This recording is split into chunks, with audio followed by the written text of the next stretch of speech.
So, welcome back. We're looking at Bio 211 final exam review. And what we've done is we've worked our way up to the nervous system, where the complexity is actually a step backwards, right? If you think about the way your textbook is, built, we're looking inside chapter 12, how it is we build the specific types of cells required to build now a nervous system. And where we want to go with this, of course, is how do you actually create something that's going to survey the entire body, take in sensory information, translate that information so the body can respond. And to do this, we need to build the brain and the cranial nerves, right? And what you want to do is, if you think about what we were asking you to look at inside the review sheet, well, basal nuclei is pretty straightforward. Basal nuclei, basal ganglia, no big deal. What does it do? Where is it? What is it made up of? Blood-brain barrier. We make cerebral spinal fluid with this stuff. You also have a blood-brain barrier that surrounds the entire brain and spinal column, right? What are the layers of tissue that separate the meninges such that you keep the brain on one side and you have everything else outside of that? The pituitary gland, where is it? It's inferior to the hypothalamus, right? Which means you need to be able to draw the brain and put this in the correct location. And what is that cerebral spinal fluid? What is it doing? Okay, it's allowing oxygen and oxygen and glucose to get to cells to be metabolized, but it's also removing carbon dioxide and any other metabolic waste. So that's pretty straightforward. When you're thinking about this, you think about just a quick cartoon here, right? How long does it take us to draw something like this? Not long at all, right? There's your pituitary gland in front here, anterior and posterior. Here's the pons, blah, blah, blah, right? Okay, and then probably more importantly for you guys is making sure you know where that thalamus is. Here's your hypothalamus, here's your epithalamus or pineal gland, and then what's being made in all these locations. So here's our cerebellum, which is different than our cerebrum. Okay, cerebellum, cerebrum. Okay, hypothalamus, epithalamus. Here is our pituitary gland. So here's our pons, there's our medulla, and that means down here is our spinal cord. Right? Well, we spoke about the pia matter that attaches to this. Between the pia matter and the arachnoid matter is a subarachnoid space. Right? And then next to the subarachnoid space, you have two layers of meninges inside surrounding the brain, but only one layer of meninges surrounding the spinal column.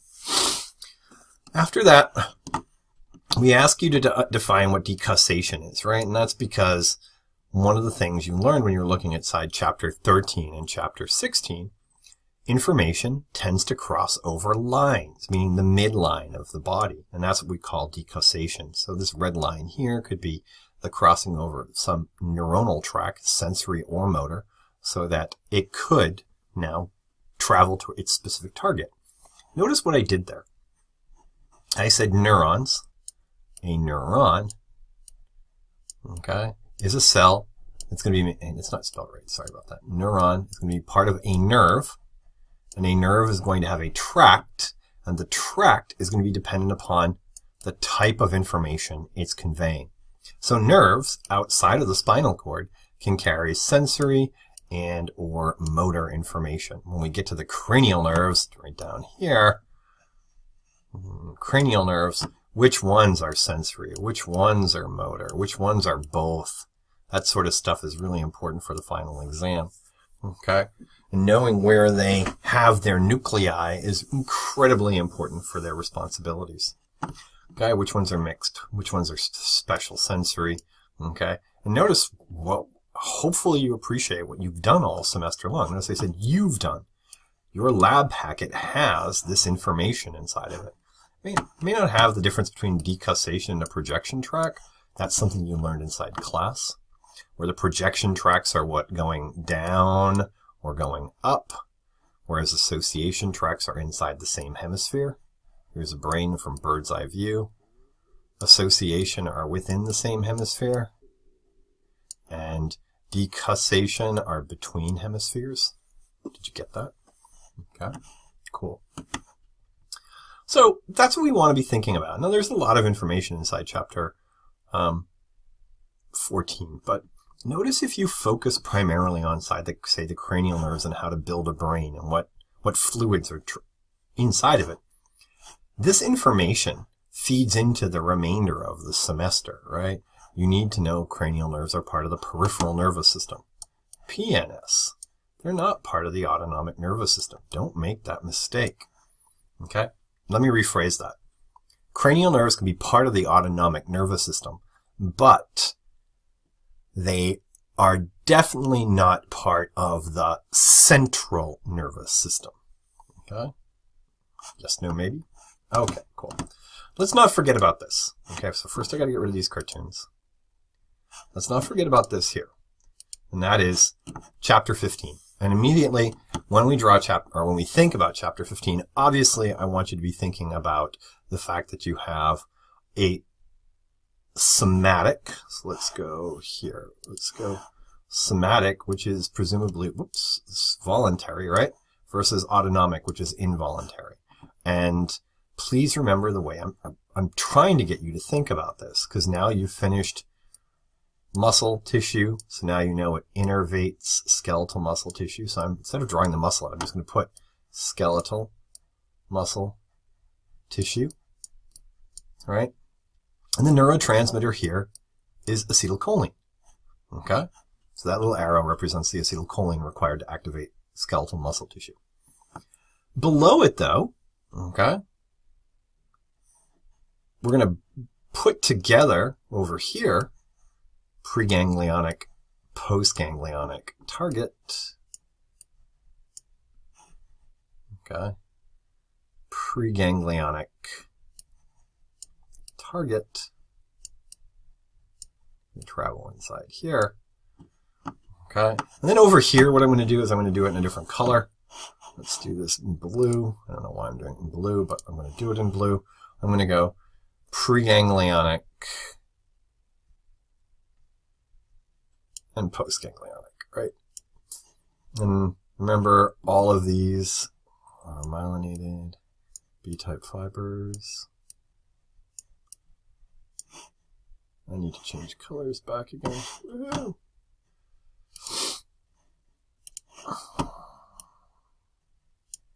And that means you know that they're B-type fibers, right? Myelinated. So these are all preganglionic neurons. The postganglionic neuron is not. Okay? And this here is the heart. Okay? So I'll put a little heart. Yay. Make it look more like a heart. Yay. Cool. I don't know what that looks like. And your job is to make sure you know that if it's releasing acetylcholine, that means ACH.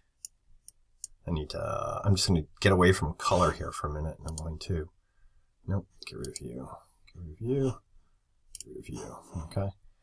Make sure you understand that any neuron that releases ACH is a cholinergic neuron, okay? And that means ACH binds to the nicotinic and or muscarinic receptors. Adrenergic neurons, okay? These are the ones that release epinephrine and norepinephrine. Let's go NE or E. They're going to bind to alpha and beta receptors. And that's good to start, right? Remember that nicotinic on the whole is excitatory. Muscarinic on the whole is inhibitory. And if you get that, you're going to make sure you understand that A1, B1 are excitatory, and A2, B2 are inhibitory. Okay? Great. Now you have the basic building blocks for the autonomic nervous system. Okay? Well, how do we use it? That's the important part, right? Because now you want to think about the human being, right, that uses either, I'm going to go blue for the parasympathetic nervous system here, so you get my cartoon. You understand how I'm designing it. 1, 2, 3, 4, right? And then you have down here these guys. Okay, and in red, is going to be the sympathetic nervous system. Okay, in red, what you see is these. I'm going to go to the opposite side just so it decreases the the visual overstimulation. Right, and these all travel up to a trunk, and the trunk is here, and then they leave there, and then they innervate their targets, right? Yay. The point is, though, whatever's coming from here, they need to be dually innervated, which is why I drew the cartoon this way. So the heart here is innervated by the postganglionic parasympathetic neuron, as well as the postganglionic sympathetic neuron. Okay, so that's why they're both targeting the same tissue, and that's why we call it dual innervation. Okay, so you have the basic building blocks here of thinking your way through all the different types of problems. You know fine well we're going to ask you, hey, which one of these, say, uses ramicommunicants? Well, sympathetic uses ramicommunicants. Parasympathetic doesn't have to. Or which one will have alpha and beta receptors? Well, that means the sympathetic nervous system utilizes alpha and beta receptors primarily. And if you really want to be picky about it, it's going to be the postganglionic neuron that uses these guys, right? Because, let's take a look here. Our neurotransmitter here is acetylcholine. And our neurotransmitter over here is acetylcholine, right? So I'll just put the arrow there as well. Okay, cool. Now what's coming out of here, though, this is our preganglionic neuron innervating our chromaffin cells inside the medulla. So this is the adrenal gland, A gland, and that gives us NE and epi, and that floods the entire the entire circulatory system, because that's where it's deposited into. Okay? So you've spent a lot of time thinking about this stuff. Now you want to make sure you take a step backwards and think about how the body uses it. Okay, I hope that was helpful. And the last thing we're going to discuss is notice what I've been doing. At least I'm hoping you're noticing what I've been doing. Okay? 17, which are the special senses. Where do we find them? Our eyes, our ears, our nose, our tongue. These are the cranial nerves. The cranial nerves that are required for you to function. And it's not just to talk. It's to detect the pH of your food. It's not just to smell if you have the right perfume on. It's to make sure you don't walk into a cave where there's decomposing flesh. It's so you can hear things that are going to cause a startle reflex, and that startle reflex is going to get you to turn your head and your eyes towards that sound, as well as your shoulders. Okay, likewise, your eyes are going to detect wavelengths of energy that will then send information. These cranial nerves all travel on a specific path, okay? And that path, even though we say, we'd like you to understand how they get there, special sensory pathways, what I want you to understand is that there's only one that doesn't go to the thalamus. The only one that doesn't go to the thalamus is olfaction. Everybody else, eyes, ears, any other senses inside the body, they travel to the thalamus. If you studied the cranial nerves, you already know the special sensory pathways. Okay? If you studied the cranial nerves, you already know. What I want to spend a couple of minutes doing is, hey, I told you your eyes move. Eyes use skeletal muscle fibers. Skeletal muscle fibers, in this case, still have to use ACH to get them to contract and shorten the distance between 2 points. Skeletal muscle fibers need a sarcomere. Right? You have to be able to build this thing inside your mind's eye and figure out how all of it works. And we regulate this by the availability of calcium, right? Calcium present, it binds troponin tropomyosin complex, and now your eyes can move because the myosin heads can actually pull on this. Okay? Your ear, did you notice your ear? Literally, the hearing part of your ear, the cochlea, right, is located inside a bone. That bone is a specific type of bone. It's an irregular bone. You had to create a meatus to get the structure, the sound waves, to hit the tympanic membrane. So when we're asking you to learn the anatomy of these, don't just go, I know where the ear is. Go, what are the tools that are required to activate the neurons? So this is light, that is sound, that is a chemical odorant, this is a chemical odorant, and notice these guys have a special cell system. sugar binds to the sugar receptor cells, which release then a neurotransmitter.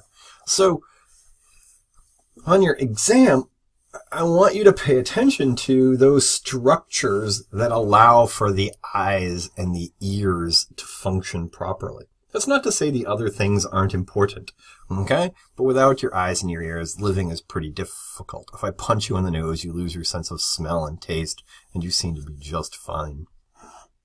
Okay? Now, if we're inside bone, and that's irregular bone, how did that irregular bone grow? What type of bone growth is it? Well, it's a plate, right? Which means that's intramembranous. Intramembranous versus endochondral. And something I want you to remember here is that all of this requires calcium and phosphate. So you need to remember, there's something going on with the mouse here. I apologize for that. But there's something going, what I want you to pay attention to is we need to regulate, either upregulate PTH. I don't know, maybe I'm at the edge. PTH or calcitonin, depending on what needs to happen if we're building bone, right? Use that as a moment to review each of the endocrine responsibilities that are required for bone to grow, because look what's happened. Nerves and vasculature have traveled through bone, so you can actually create special senses that detect the environment you're trying to live in, and they integrate the different systems you've studied this semester.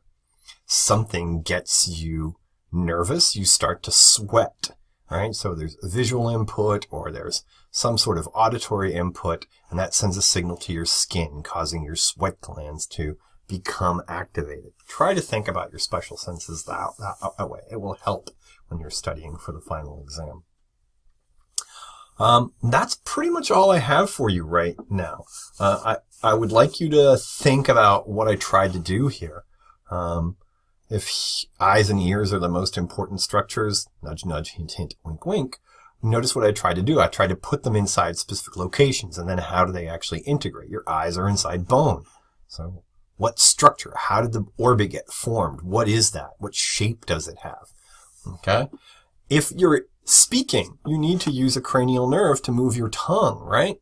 That means also you have to use the mandible to open and close the jaw so that sound waves can exit your mouth. Think about how that might work at that temporomandibular joint. Okay? Okay, that's pretty much it.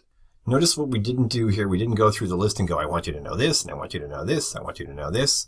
This review assumes that you have your lab packets to go back and fill in the fundamental or foundational information along with my lecture notes. So you can literally define all of the little bullet points. Notice what I tried to do is synthesize it for you so you can actually apply it when you need to use it during the exam. Okay, I hope you found this helpful. Have a nice day. Bye.